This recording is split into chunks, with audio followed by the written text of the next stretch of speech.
लग्नानंतर होईलच प्रेम मालिकेचा म्हणजे 3 मार्च रिव्ह्यू तुम्ही ऐकत आहात प्रेक्षकांनो. लग्न आहे त्यामुळे सगळे पाहुणे रावले जमले आहेत बरं का. आणि आज तुम्ही ज्यांची आतुरतेने वाट बघत होतात ना, मिथून काका सुद्धा आलेत. Oh my God, what an episode प्रेक्षकांनो. एकापेक्षा एक धमाकेदार एपिसोड दाखवत आहे.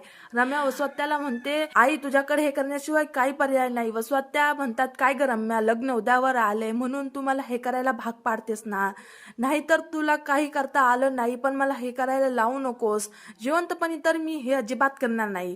मी हे त्यावर रम्या म्हणते की नाही करणार का, मग एक काम कर आई, तू मरतेस का. बापरे. वसत्या म्हणतात, रम्या काय बोलतेस तू हे. रम्या म्हणते, अगं आई खरंच चांगली आयडिया आहे. तू जर मेलीस ना आई तर सुतक लागेल ना, आणि मग ऑटोमॅटिकली लग्न पोस्टपोन होईल. त्यावर सत्या दात खाऊन म्हणतात, करतेस बाई करतेस, एकदाच जीव घेऊन टाक बाई तू. माझ्या वसवत्याच्या कर्माची फळ आहेत प्रेक्षकांनो. पण आता वसवत्याला काय करणार. रम्या इथे बघा पुढच्या सीन मध्ये दिसतंय आपल्याला मालिनी, विक्रम, नंदिनीची आई बाबा मस्त आईस्क्रीम खात बसलेली असतात. पण रात्रीची वेळात गप्पा मारतात शारदाताई आणि ते धनंजय. म्हणतात, काय छान नाचलाय विक्रम. मालिनी तुम्ही मस्त. मालिनी म्हणते, तुम्ही दोघे पण मस्त नाचलाय. विक्रम म्हणतात, उत्तम नाचले सगळे पोरं सुद्धा. मालिनी म्हणते, हो थोडस दमायला झालं नाही. पण विक्रम म्हणतात, काय मालिनी तू इतकं दमलीस का ग, आपल्याला नातवंडांना शाळेत सोडायचं बाई अजून. मालिनी ताई म्हणतात, हो ते तर राहू द्या,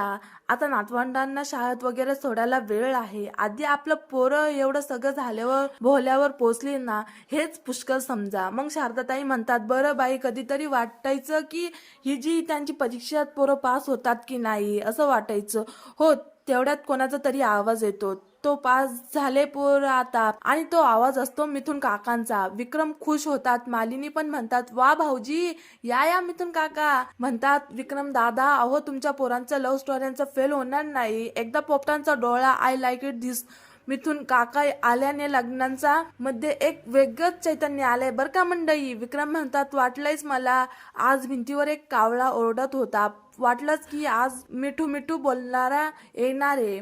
मिथून काका म्हणतात, आता या पोपटाची पोपटपंची ऐकायला तयार आहे ना. मालिनी वहिनी आणि जीवा आणि पारच्या लग्नाचा माहोल असा बनवतो की सगळेच एका सुरात बोलले पाहिजे. आय लाईक इट दिस त्यांच्या नेहमीचा पॅटर्न आहे प्रेक्षकांनो हा. मालिनी म्हणते, पण काय हो भाऊजी, I don't like it this. इतके दिवस फोनवर बोलत राहिलात, इथे काय काय होऊन गेलं हो. मिथून काका म्हणतात, काय सांगायचं मालिनी वहिनी, साड्यांचा बिझनेस करत होतो, राज्यभर फिरत होतो, पण तरी सुद्धा मी विक्रम दादांच्या टच मध्ये होतो बरं का. आमची मंजू वसवत्ताच्या टच मध्ये होती. काही म्हणा, हा उद्या आपल्या पोरांचं लग्न आहे आणि एवढे चटके सोसले ना त्यांना, त्यांच्या लग्नाची भाकर मिळालीच पाहिजे. माझ्या डोळ्यांचे पारण फिटणारे बघा वहिनी, आय लाईक इट धिस. विक्रम म्हणतात, हो रे बाबा हो. मालिनी म्हणतात, भाऊजी खरंच आता सगळं छान झालंय पाहिजे बघा. मिथून काका म्हणतात, होणार अगदी सगळं छान होणार वहिनी, मी असताना संकट यायची विशाल आहे का संकटाची. विक्रम म्हणतात, हो रे बाबा तू असताना काय संकट फिरणार. मग मालिनी विचारते, एकटंच आले का विक्रम भाऊजी हे. मग मिथून काका म्हणतात, एकटे कसे येणार, अहो मंजू आली ना. अहो पोरी येणार होत्या पण त्यांच्या परीक्षा सुरू आहेत.